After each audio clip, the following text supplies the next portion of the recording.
Bapak Ibu Saudara yang dikasihi Tuhan, dalam hidup kita sering mengalami badai yang menerpa. Untuk memahaminya, mari ikuti pembahasan dengan tema Allah memimpin di dalam badai. Teksnya diambil dari Lukas 8 ayat 24. Ia pun bangun, lalu menghardik angin dan air yang mengamuk itu. Dan angin dan air itu pun reda, dan danau itu menjadi teduh. Danau Galilea luasnya 166 km persegi, dengan kedalaman mencapai 43 meter.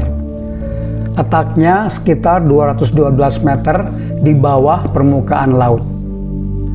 Danau Galilea dikelilingi oleh perbukitan hampir di segala sisinya, membuat angin yang cukup kencang bertiup menuruni perbukitan dan dapat menimbulkan badai besar yang tiba-tiba di permukaan air.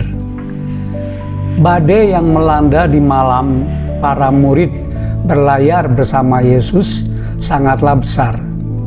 Murid-murid Yesus yang berpengalaman sebagai nelayan pun merasa sangat khawatir akan nyawa mereka.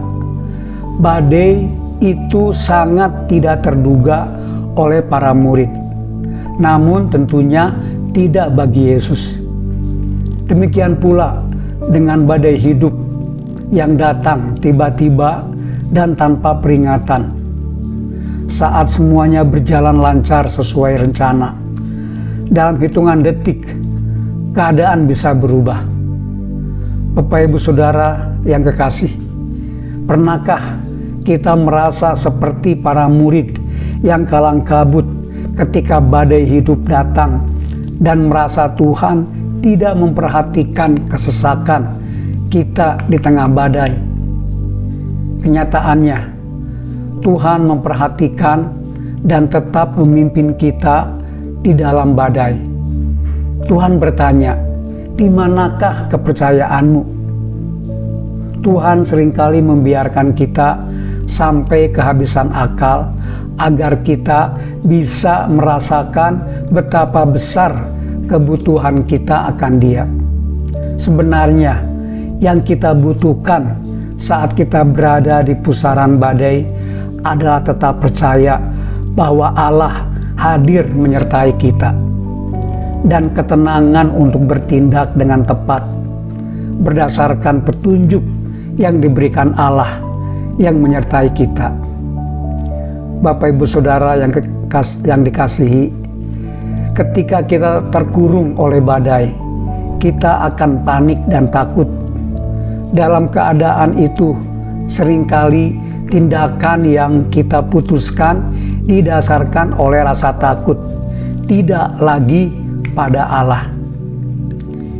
Mungkin kita memanggil Tuhan, namun sepertinya Allah tidur dan diam saja. Hal ini menambah kepanikan kita. Kita sejenak lupa bahwa Allah menyertai kita.